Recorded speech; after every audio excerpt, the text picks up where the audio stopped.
Kun şerfiniz hayırlı olsun saatlerde 12.30 efirde zaman bugün Kırmışgal'ın 868. kunu ketmekte. Studiyada sizlerine men Şevket Amatulayev selamlayım. Kiyev'de Kırımtar halk liderleri Avrupa diplomati ile көріштілер. Avrupa тыш ішлері бойынша қызметінің баш катеп муавина Хельга Шмидт, Мустафа Джемилев, Рифат Чубаров ile музакирелер кечірді. Дипломат білдіргенне көре шымдыки вақыт Авропа шурасында Қырым татарларының Қорчалав меселесі актив шекілде көтеріле. Хельга Шмидтқа ярмадыда тамыр халықтың ақлары бұзылғаны ақта тариф еттілер.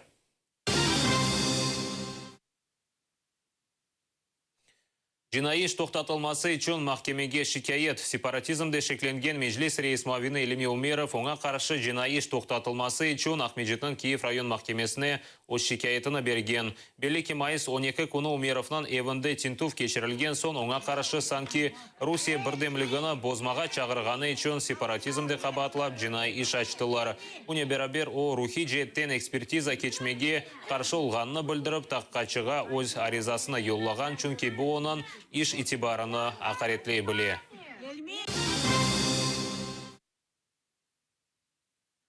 Keçken kun devamında ато zonasında Rus jenkeverleri 72 kere barışık vaziyetini bozganlar. Ато штабы bildirgenne көре teröristler en çok Mariupol yönelişinde ucum geçirgenler. Olar 37 kere Minsk anlaşmaları yasak etken Silanin ateş açkanlar.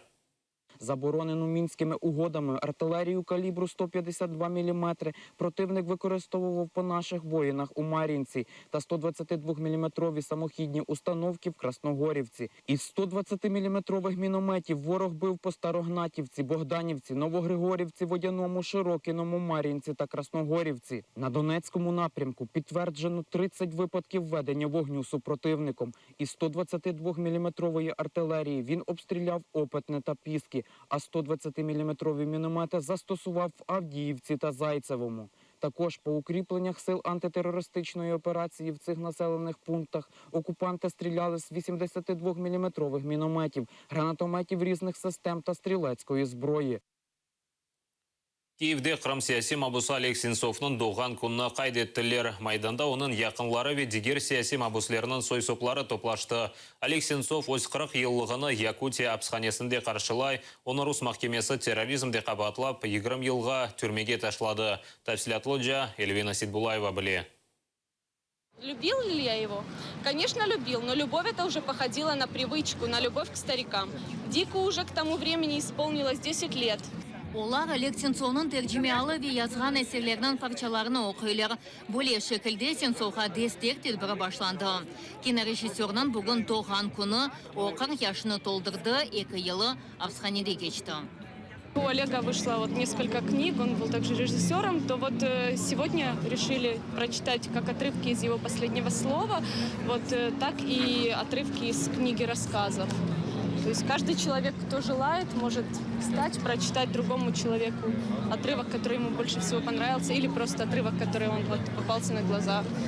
Тедбірге Олег Сенцовның қардашы Наталья Каплан да келді. Болек бұнымайшылар өткерілмесі чоқ зарордыр, чүнки акимиет ве жамачылық боле инсанларны унутмамақ керек.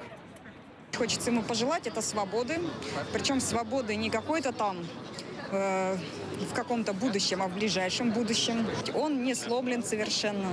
Олег, он и есть Олег. С чугунным таким стержнем внутри, который не ломается. Бондан 2 ел evvelsi майыс 11 күні Олег Сенцовнен берабер, Александр Кольченко, Геннадий Афанасьев, Алексей Чернем Қырым ишғал екеметі оларыны яқалады. Sonra Қырымдан шығарды, терроризмде қабатлап, Якутияға апсханеге қапаттылар. Бір ай evvelsi Геннадий Афанасьев Украинаға қайтты. Бүгін майышта Надежда Савченконен берабер іштирак етті. 2 листа вже написав йому. Це були листи з мапою України. Це така невеличка провокація для його охоронців. Бо вони вважають Україну частиною Російської Федерації. А я йому надіслав саме Україну, та є і Крим, та є і схід України. І йому це буде дуже приємно. Я перепрошую і кажу тобі пробач. Але більш нічого я не буду тобі казати, бо відтепер я буду лише робити і доводити до тебе саме справою.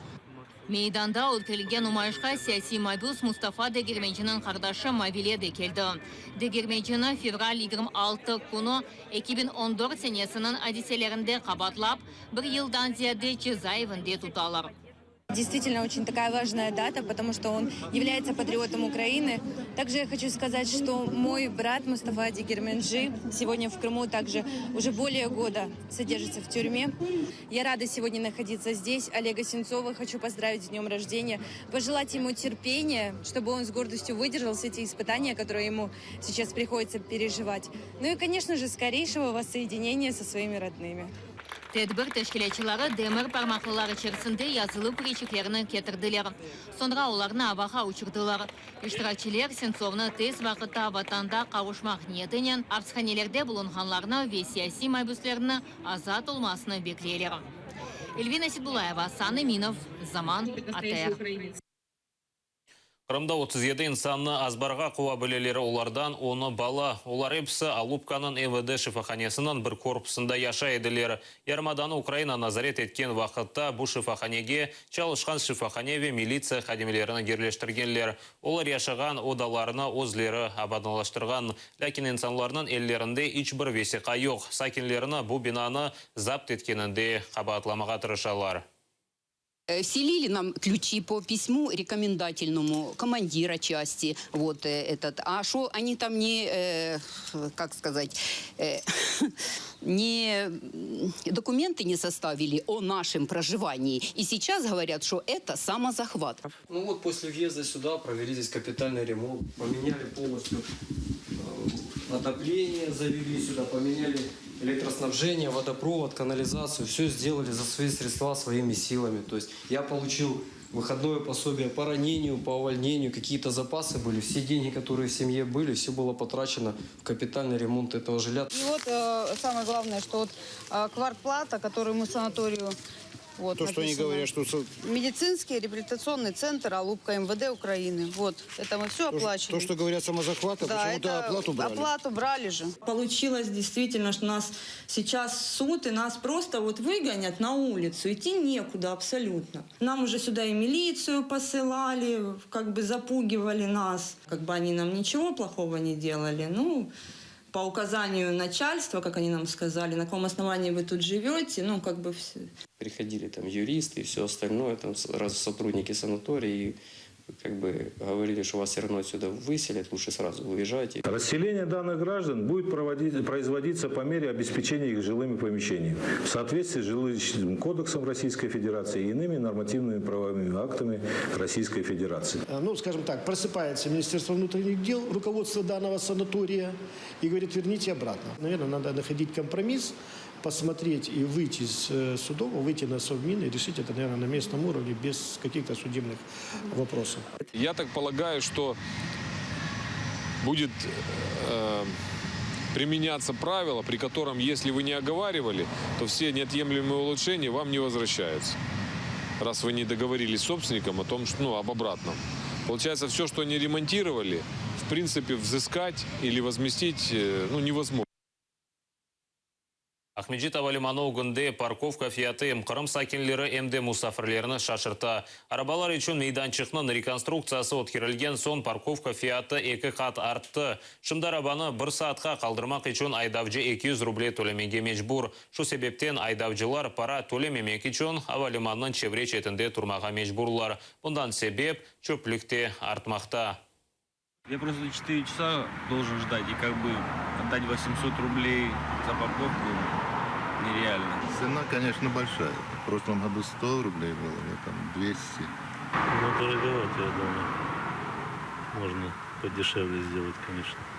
Ну, за час парковки это дорого. Вот если бы было как в прошлом году стоимость парковки 100 рублей в час, это не вопрос, машин намного меньше было. Выбора нет, приходится стоять здесь. И отсюда мусор появляется. Никаких даже мусорок для этого не приспособлено. Парковка пустая, на ней никто не стоит. Все стоят здесь.